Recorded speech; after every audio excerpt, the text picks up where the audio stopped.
दिल्ली के कथित एनकाउंटर में मारे गए मनोज वशिष्ठ की मौत के लिए एसआईटी बनाई जाएगी।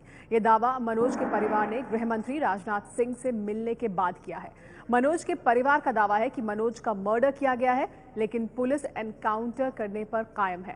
राजेंद्र नगर थाने में कई धाराओं में मनोज वशिष्ठ के खिलाफ एफआईआर दर्ज की गई है।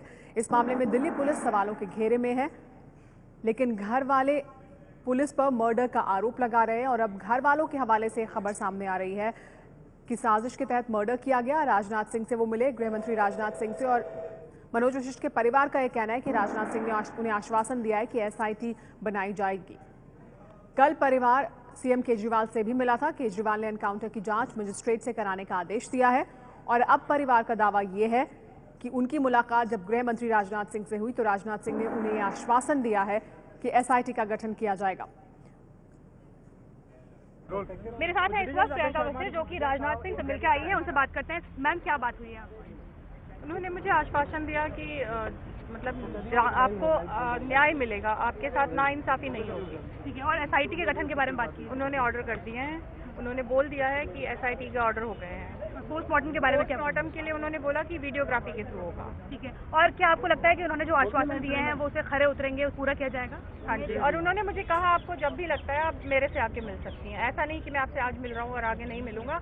आपको जब लगता है कि आपके साथ नाइंसाफी हो रही है, आप आइए, मेरे से मिलिए। इसके बाद आपका क्या प्रोग्राम है? कल तक आप लोग अरविंद केजरीवाल से मिलने के लिए गए, आज आप राजनाथ सिंह से मिलने आए, इसके बाद क्या करने वाले हैं? अभी हम लोग हॉस्पिटल जा रहे हैं, पोस्टमार्टम की रिपोर्ट लेंगे, उसके बाद आगे का डिसाइड करेंगे क्या करना है। धन्यवाद। इसे मेरे साथ प्रियंका वशिष्ठ, जो कि मनोज वशिष्ठ की पत्नी है, उनका ये कहना है कि राजनाथ सिंह, जो कि गृह मंत्री हैं, उन्होंने एसआईटी गठन के बारे में बात की है। साथ ही साथ उनका ये भी कहना है कि पूरा आश्वासन दिया है कि जितनी भी इंक्वायरी की जाएगी वो ठीक ढंग से की जाएगी। कैमरा पर्सन भूपेंद्र रावत के साथ श्रेया बहुगुणा, एबीपी न्यूज, दिल्ली। तो अब परिवार ये कह रहा है कि राजनाथ सिंह से जो मुलाकात हुई, आपने सुना मनोज वशिष्ठ की पत्नी को, उनका ये कहना है कि राजनाथ सिंह ने, गृह मंत्री ने उन्हें आश्वासन दिया है कि एसआईटी की जो जांच है वो कराई जाएगी इस मामले में। इस पर और ज्यादा जानकारी के लिए हमारे साथ एबीपी न्यूज संवाददाता अभय पराशर जुड़ गए। अभय, परिवार का अब ये दावा कि उनकी मुलाकात जब गृह मंत्री से हुई तो एसआईटी के गठन का आश्वासन दिया गया गृह मंत्री की तरफ से मनोज वशिष्ठ एनकाउंटर मामले में। देखिए, बिल्कुल परिवार का ये दावा है कि उन्हें आश्वासन दिया गया है। जिस तरीके से जांच की बात कही गई है कि एसआईटी बनाई जाएगी, पूरी जांच की जाएगी। इस मामले में अपडेट मैं आपको बता दूं, दिल्ली पुलिस के राजेंद्र नगर थाने में स्पेशल सेल की कंप्लेंट पे लोकल पुलिस ने एक एफआईआर दर्ज की है। जब ये एनकाउंटर हुआ, शनिवार को जब ये एनकाउंटर हुआ, उसके बाद स्पेशल सेल ने भी राजेंद्र नगर थाने में कंप्लेंट दी थी मनोज वशिष्ठ के खिलाफ। पुलिस ने एक एफआईआर दर्ज की है जिसमें 186 यानी सरकारी काम में बाधा डालना, इसके अलावा सरकारी अफसर के ऊपर उसे जान से मारने की कोशिश करना 307 और साथ ही साथ आर्म्स एक्ट का मामला भी मनोज वशिष्ठ के खिलाफ स्पेशल सेल की शिकायत के बाद पुलिस ने दर्ज किया है। तो वहीं इस मामले में जो परिवार है, प्रियंका वशिष्ठ जो कि मनोज वशिष्ठ की पत्नी है, उन्होंने भी कल राजेंद्र नगर थाने में एक कंप्लेंट दी है। उस कंप्लेंट की पुलिस अभी जांच कर रही है और जांच के बाद ही पता चलेगा कि क्या प्रियंका की कंप्लेंट पर भी कोई एफआईआर होगी स्पेशल सेल के खिलाफ या नहीं होगी। फिलहाल मामला पूरा इन्वेस्टिगेशन का है। जी हाँ, फिलहाल मामला इन्वेस्टिगेशन का, लेकिन फिलहाल दो जांच की बात सामने आ रही है। एक तरफ अरविंद केजरीवाल ने मजिस्ट्रेट जांच की बात की है, तो अब परिवार दावा ये कर रहा है कि गृह मंत्री ने कहा है कि इस पर एसआईटी का गठन भी किया जाएगा। लेकिन प्रत्यक्षदर्शी जो वहां मौजूद थे लोग जब एनकाउंटर हुआ, उनका क्या कहना है, उन्होंने क्या देखा, सुनिए। कल जिस समय मनोज वशिष्ठ नाम के जिन शख्स को स्पेशल सेल की एनकाउंटर में तथा कथित बताया जा रहा है कि जिसमें मौत हुई है, उस समय सागर रत्ना रेस्टोरेंट में संजय बोहरा जी भी मौजूद थे, जो दिल्ली के साकेत इलाके में रहते हैं और उनसे उनके व्यापारिक ताल्लुकात थे, काम के सिलसिले में वो मिलते थे। कल क्या वारदात हुई थी, हम संजय बोहरा जी से जानते हैं। संजय बोहरा जी, उस समय क्या आखिर ये इंसिडेंट कैसे शुरू हुआ, ये जब तकरीबन कैसे लोग आए और कैसे पूरा घटनाक्रम आप बताइए विस्तार से। 8 सवा 8 बजे हमारा मिलने का प्रोग्राम था। मैं वहाँ पर पहुँचा, मेरे साथ में कुछ और लोग भी मेरे साथी थे। मनोज जी वहाँ पे पहुँचे, मनोज जी वॉशरूम गए, वॉशरूम से वापस आए, हमारे सब लोगों के साथ में हेलो हाई किया। 1.5 मिनट का डिस्कशन था हमारा, सिर्फ 1.5 मिनट का। उस 1.5 मिनट के डिस्कशन के बाद में अचानक कुछ सादे लिबास में कुछ लोग आते हैं। कितनी संख्या में? 4 या 5 लोग थे और मनोज जी के कंधे पे हाथ रखा और बोलते हैं पहचाना। तो फिर उसके बाद में मनोज जी उठे तो कुर्सी पीछे गिरी, एक दूसरे को कवर करने की कोशिश करी। इतने में सारे लोग चीखने चिल्लाने लग गए और हमको भी धक्का लगा, हम बाईं तरफ में भाग लिए। अब जैसे ही हम लेफ़्ट को हमने टर्न किया तो पीछे से हमको फायर की आवाज़ सुनाई दी।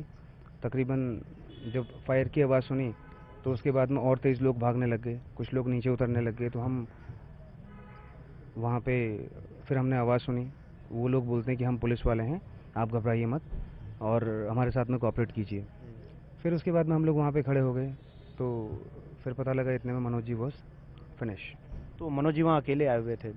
हाँ, मनोज जी अकेले आए थे। तो अगर गोलियों की आवाज़ आपने कितनी बार सुनी, कितने राउंड फायरिंग की? मैं 2 आवाज़ सुन पाया। 2 आवाज़ सुन पाए जी। तो ये अफरा तफरी क्यों मची अचानक से? वो जब पुलिस वालों ने आके पीछे से मनोज जी से मिले, उसके बाद अचानक से अफरा तफरी है, बीच में कुछ उन लोगों के बीच स्कफल हुआ, मारपीट हुई या कुछ इस तरह से? क्यों अफरा तफरी वो मची? सब कुछ 30 सेकंड नहीं, सब कुछ 10-12 सेकंड के अंदर में हो गया।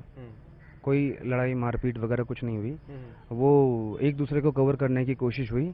अब उसके अंदर में फायर किसने किया, क्या किया, कैसे किया, कुछ भी नहीं पता लगा। आपने किसी को पुलिस की तरफ से, जो सिविल वर्दी में आप जैसा बता रहे हैं, किसी की तरफ से किसी तरह का हथियार, पिस्तौल या मनोज जी की तरफ से किसी को आपने निकालते हुए देखा उसको? नहीं, निकालते हुए मैंने किसी को नहीं देखा, लेकिन फायर की आवाज़ मैंने सुनी और जब पीछे मुड़ के देखा तो मनोज जी वॉज फिनिश। तकरीबन कितने लोग रहे होंगे उस समय रेस्टोरेंट में आपके?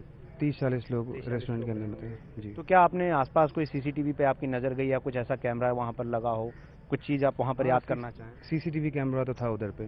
तो ये कुछ जिस तरह से वो अचानक से पुलिस वाले आए, क्या उसके पहले कुछ अनयूजुअल सी स्थिति बनी हुई थी रेस्टोरेंट में, या अचानक से ही बस लोग एंट्रेंस करते हैं और उन मनोज जी से आते हैं उनके पास? और रेस्टोरेंट नॉर्मल था, सैटरडे का दिन था, अच्छे खासे भीड़ भाड़ थी, लोग खाना खा रहे थे, ऐसा कुछ नहीं था। और अब मनोज वशिष्ठ के परिवार ने जब राजनाथ सिंह से मुलाकात की गृह मंत्री से, तो उसके बाद एसआईटी जांच के आदेश दे दिए गए हैं, ये जानकारी मिल रही है। इस पर और ज्यादा जानकारी के लिए हमारे साथ एबीपी न्यूज संवाददाता राजन सिंह जुड़ गए हैं। राजन, एसआईटी जांच के आदेश दे दिए गए क्योंकि परिवार ने दावा कर रहा था कि राजनाथ सिंह ने उन्हें आश्वासन दिया है। बिल्कुल, एसआईटी जांच के आदेश दे दिए हैं। जब मनोज का परिवार गृह मंत्री राजनाथ सिंह से मिला तो राजनाथ सिंह ने इस पूरे मामले में निष्पक्ष जांच का भरोसा देते हुए ये कहा कि इस पूरे मामले की एसआईटी जांच कराई जाएगी और इसके लिए बाकायदा दिल्ली के पुलिस कमिश्नर को निर्देश दे दिए गए हैं। पुलिस कमिश्नर एसआईटी में उन अफसरों की नियुक्ति करेंगे जो कभी स्पेशल सेल में न रहे हैं और स्पेशल सेल से उनका कभी नाता नहीं रहा, लेकिन वरिष्ठ अधिकारी एसआईटी की अध्यक्षता करेंगे और एसआईटी पूरे मामले की जांच करेगी। और इतना ही नहीं, जो वहां पर मौके पर मौजूद जितने चश्मदीद हैं उनका बयान लिया जाएगा। साथ ही इनकाउंटर में जो शामिल स्पेशल सेल के अधिकारी थे उनका भी बयान लिया जाएगा और उसके बाद इस पूरे मामले की तहकीकात की जाएगी। तो राजनाथ सिंह ने निष्पक्ष जांच का भरोसा दिया था परिवार को और उसी के तहत एसआईटी के गठन का आदेश दिया है।